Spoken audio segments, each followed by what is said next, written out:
Hey, nouvel épisode du Cocktail Auto, j'espère que tu vas bien. Aujourd'hui, présentation de la voiture électrique que je vois partout. La voiture électrique franchement qui me donne envie, mais en vrai, je la connais pas du tout. J'espère que tu es prêt. Présentation de Tesla Model 3.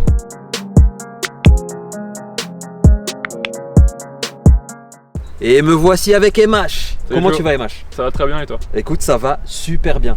Qu'est-ce que tu peux nous dire en quelques mots de cette fabuleuse voiture? En quelques mots, c'est une Tesla Model 3 grande autonomie avec le full self-driving. D'accord. Quelle année? 2021. Ok. C'est parti pour la présentation? Allez, on y va. C'est parti, let's go!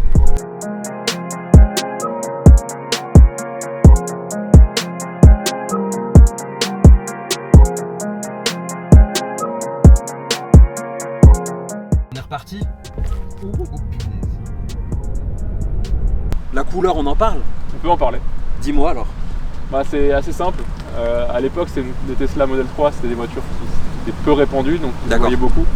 Et le gris, c'était la couleur la plus discrète. D'accord. Je cherchais la discrétion. Et donc tu as choisi ce gris? Et j'ai pris le gris nuit. Voilà. D'accord. T'en es content? Très C'est content. important quand même. Un peu salissant, Ah. mais content. Des pneus. Qu'est-ce que tu peux nous dire? Alors, des pneus et de la roue. Pneus et roues. Parce qu'avant même le pneu, il y a une particularité, c'est que là on a des jantes aéro. D'accord. Derrière la jante, il y a une vraie jante alu. D'accord. qu'on peut découvrir, qui est très belle d'ailleurs. Ok. Mais l'enjoliveur aéro sert à diminuer la consommation. D'accord. Donc c'est la jante qui est l'enjoliveur de base. D'accord. Après là on est sur du 18 pouces. 18 pouces, ok. C'était une option le 19 pouces et j'ai pas voulu non plus prendre d'option. Il y avait un prix, mais c'est une voiture qui est déjà très ferme. Ouais. Donc du coup en 18 pouces il y a plus de confort qu'en 19. Au niveau global, la taille du véhicule, comment tu le trouves? Pour rouler avec, pour se garer, qu'est-ce que tu en penses? Alors on se rend pas compte, mais c'est une berline assez grande. D'accord. On est à quasiment 4,70 m en longueur. En largeur, j'ai plus les chiffres en tête, mais elle est effectivement large, c'est pas qu'une impression. Ok. Pour se garer, c'est pas la meilleure des voitures. D'accord. Pas forcément par son volume, la largeur ça peut être un handicap, plus que la longueur, mais c'est surtout qu'elle a pas un rayon de braquage particulièrement pratique. Alors moi ce que j'aime bien dans la ligne de la voiture, c'est qu'on sent qu'elle est étirée aérodynamique. D'accord. C'est vraiment ce qui m'a plu. Après, comme je disais avant, je suis pas un fan forcément d'esthétique de voiture. Je trouve que c'est une belle voiture. C'est pas pour ça que je l'ai acheté. Oui. Mais c'est clair que c'est un plus d'avoir une voiture élancée avec un petit côté sportif. Ouais. C'est ça que tu apprécies quoi. Ouais. Au départ, je savais que j'allais changer pour une électrique. D'accord. Pour des raisons écologiques. Ok. Parce que je suis quand même sensible à ça. Mais aussi en nuisance sonore. Voilà, le futur de la voiture qui pollue pas et qui fait pas de bruit, c'est l'électrique. C'est l'électrique, tout à fait. Après, je me suis pas fermé à Tesla, même si Tesla c'est le plus connu, c'est le top du top, tout le monde le sait. J'ai regardé ce qui se faisait, mais la Tesla restait celle qui avait l'efficience énergétique la meilleure, la plus grande autonomie, des vitesses de charge incomparables. Ouais, c'est vrai. Et après, moi qui suis féru de technologie, quand on regarde les interfaces des voitures et celles de la Tesla, on n'est pas dans le même univers. Il y a quoi sous ce capot? Moi je veux voir le moteur. Je vais te montrer le moteur si tu veux. Allez, vas-y. On ouvre le capot. Ah, mais il n'y a pas de moteur. Alors, le moteur il est où? Les moteurs ils sont au niveau des roues. D'accord. À l'avant, un moteur à l'avant, un moteur à l'arrière. Ça c'est sur l'option que toi tu as sur cette voiture, on est d'accord? Alors effectivement, il y a la Standard Plus qui est l'entrée de gamme qui a un moteur à l'arrière, c'est une propulsion. Ok. Et après on a la grande autonomie et la performance qui eux sont 4 roues motrices avec 2 moteurs, un à l'avant, un à l'arrière. D'accord. Au niveau de chaque train. Il y a de la place dans le coffre? Ah, il y a de la place. Ok. On va découvrir ça. Donc, tu vois, c'est un grand coffre, quand même très profond. J'ai jamais eu de problème pour charger les bagages. Pour partir en vacances, même à 4 ou 5. Okay. Petit bémol quand même, c'est un grand coffre. Par contre, la largeur de chargement, c'est pas forcément génial. D'accord. Donc si on veut mettre des plaques parce qu'on bricole ou un truc de ce type-là, c'est pas forcément l'idéal, mais c'est pas gênant. D'accord.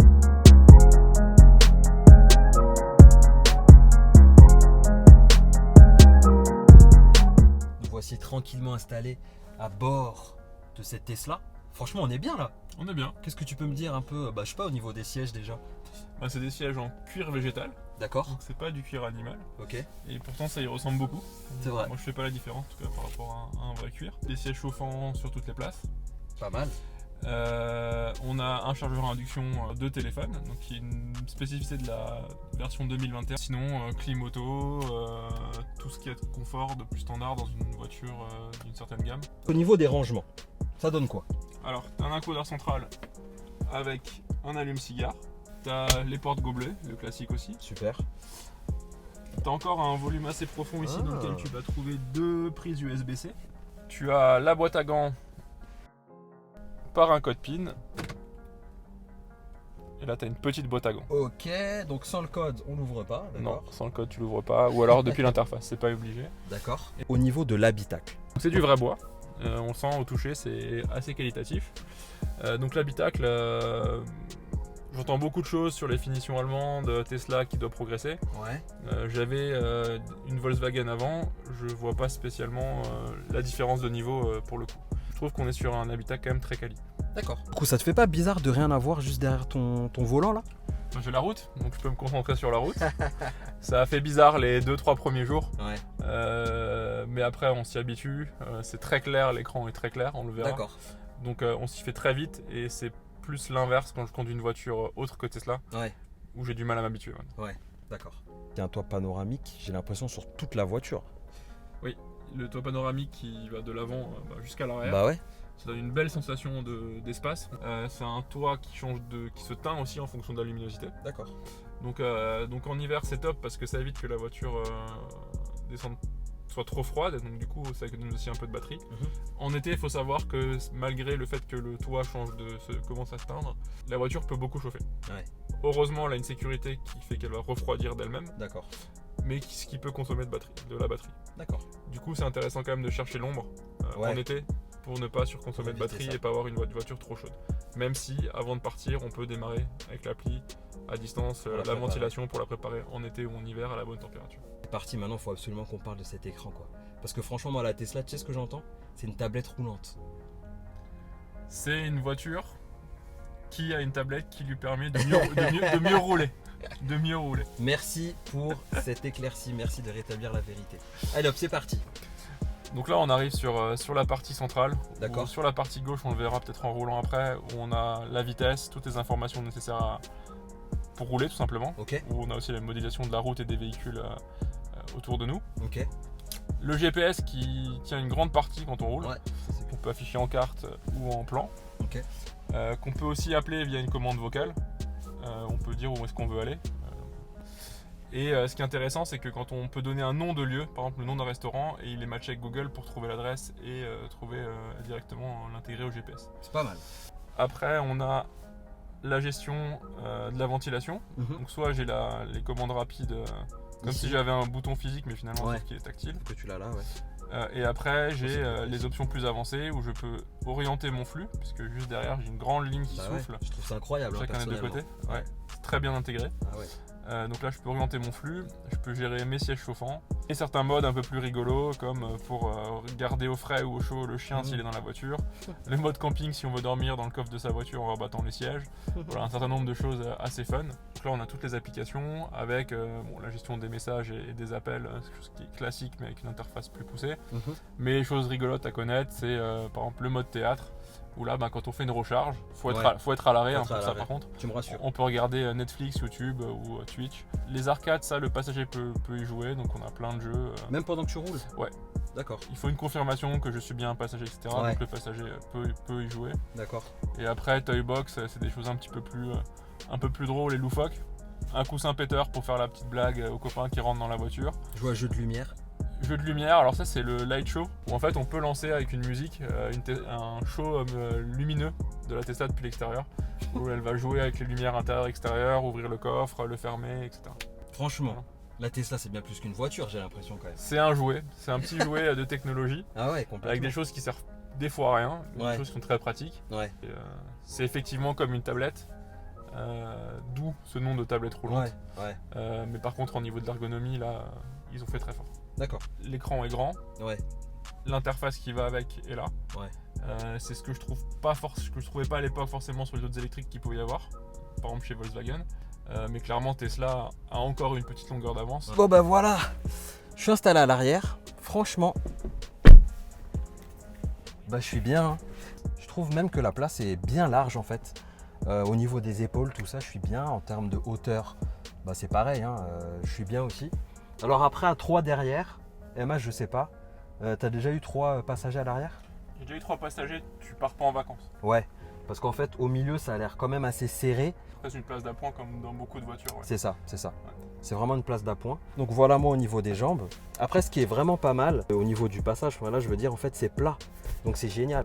Et puis après, l'autre détail aussi qui est vraiment excellent, on le sait, hein, c'est la sortie, en fait, l'aération pour tous les passages à l'arrière, voilà, en été, en hiver. Et puis le petit détail, hein.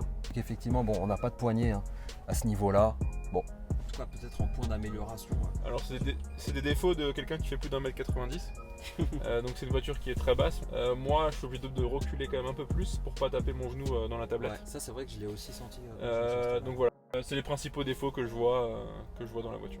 C'est parti pour un tour de piste. Allez, on retrouve la route. Allez, c'est parti. Alors forcément le véhicule ne fait aucun bruit. Donc levier de vitesse, ici. Ah oui d'accord. Le levier de vitesse est là, ok. C'est ça. C'est bon à savoir. Je descends pour drive, je monte pour reculer, j'appuie ici pour mettre en parking. D'accord. C'est assez simple. Tu t'y es fait rapidement aussi à ça? C'était le plus dur. Ouais. Bah ouais, parce qu'on a l'habitude d'avoir ce qu'il faut là au milieu. J'étais sur une manuelle avant donc... Bah ouais, en plus, ah ouais, laisse tomber. Mais bon, tu t'y es fait quand même. Oui, on s'y fait.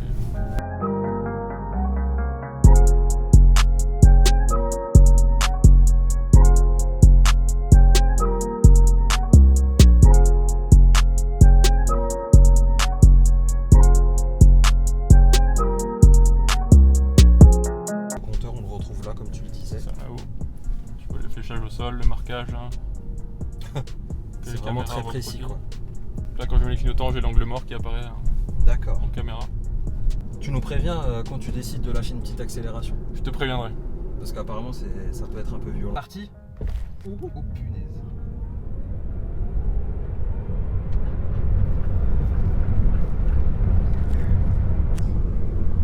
Mais punaise c'est dingue.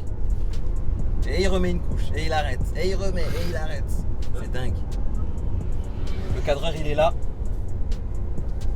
Oui monsieur. Les belles images avec le drone, c'est lui. C'est génial. C'est vraiment génial. Après ça m'a un peu fait rire au niveau du bruit parce que finalement on n'a pas un bruit comme on peut l'avoir sur... T'as un petit sifflement. Ouais. Mais il y a quand même un petit sifflement ouais. Qui fait presque, je sais pas, vaisseau spatial. Je dis ça comme si j'avais déjà été dans un vaisseau. Mais ça peut donner... ouais. C'est une voiture du futur quoi. De A à Z. Ouais, totalement. Donc là on vient de mettre l'option maintien de la voie, c'est ça hein? C'est ça. Je suis obligé de laisser la main dessus, je peux la lâcher une vingtaine de secondes sans me faire rappeler à l'ordre. Ouais. Voilà. C'est le maintien de la voie normale. Après, si on fait un trajet et que je mets le GPS sur autoroute, tu auras une ligne bleue. En fait, là, la voiture va mettre le clignotant et changer de voie. Par exemple, c'est une bifurcation sur autoroute, ce genre de choses. Donc, on est dans un état plus avancé de full self-driving. Il faut savoir que les Tesla ont le secret d'être les voitures qui consomment le moins de watts sur le marché de l'électrique. Sur le marché. Donc c'est celles qui ont la plus grosse efficience. En fait, plus tu es en ville, plus tu as de kilomètres. Donc ça veut dire que la voiture qu'en urbain, elle peut dépasser même les 600 km. D'accord. En mixte, on va être sur un petit 500. D'accord. Et en autoroute complet à 130, hein, tu vas être sur du 380-400 km. Et en termes de temps de charge? Temps de charge, ça dépend de la borne. La maison, donc c'est du 3 kW, 20 heures à charger. 20 heures pour qu'elle soit à fond. Là c'est très long. Wow. Les bornes lentes qu'on peut trouver dans les villages, dans les villes, ce genre de choses. On est sur du 11 kW, donc là il te faut 5 heures. Les bornes de recharge, les superchargeurs, jusqu'à 250 kW. Donc on parle plus du tout de la même puissance de recharge. Et c'est plus intéressant de la brancher chez soi puisque c'est beaucoup moins cher. Ouais. Et plus en fait la charge est rapide, plus le kilowatt est cher. Ça coûte combien? Parce que tu vois là maintenant franchement tu m'en mets plein la vue avec cette voiture. Je commence à réfléchir et tout. Faut peut-être appeler le banquier tout ça. Ça coûte combien? Alors moi à l'époque je l'ai payé avec les avantages et bonus, je l'ai payé 53 000. D'accord. Plus l'option full self driving qui est à 7 500. D'accord. Donc elle m'est revenue à 60 500. Ok. Elle coûte plus cher aujourd'hui. Ouais mais oui tu m'en as parlé, c'est incroyable. Alors moi j'étais un peu dégoûté parce que 2 mois après le prix avait baissé de 3 000 €. Mais récemment elle a réaugmenté très fortement. D'accord. Donc là maintenant je crois que c'est quasiment 7 000 € de plus. Par rapport à ton prix pour la même voiture. Waouh. Donc oui c'est une voiture que je recommande. Si on a à proximité de l'électrique, si on a des points de charge à proximité de là où on vit, où on travaille. La Model 3 si on n'a pas de problème de dos, si on n'est pas trop grand. Modèle Y, c'est la même en surélevé pour faire simple. D'accord. Pour moi, de ce que je connais, Tesla reste la référence des voitures électriques. Ouais. Premium, parce que je sens pas non plus de problème d'assemblage, de qualité comme on peut l'entendre dans certains magazines. D'accord. Pour moi, c'est une voiture qui est très bien finie. Oui, quand on va mettre le nez dessus sur le capot qui a 3 mm, on peut trouver des choses. Oui, bien sûr. Mais qu'on trouve aussi autre part. D'accord. Et c'est une voiture que je recommanderais sans aucun souci. Ok. Bah, cette Tesla, un modèle 3, c'est la référence. Et en plus de ça, c'est, je pense, si je dis pas de bêtises, la voiture électrique la plus vendue. Là, on est sur quand même un véhicule qui est plutôt haut de gamme. Et on le ressent par la finition, par toute la technologie embarquée. Moi, je trouve que c'est vraiment une voiture, hein, franchement. Je la connaissais pas, c'est-à-dire que je la voyais que de l'extérieur. C'est une très très belle découverte. Après, concernant l'aspect extérieur, je pense qu'il faut aimer, comme pour toutes les voitures. T'en as qui vont aimer, t'en as qui vont préférer, je sais pas, une Porsche Taycan, t'en as qui vont préférer je ne sais quoi. Sur l'ensemble, le travail, il a vraiment été fait. Moi, c'est la première fois que je rentre même dans une Tesla. Et franchement, je ne suis pas du tout déçu. C'est vraiment une voiture que je recommande.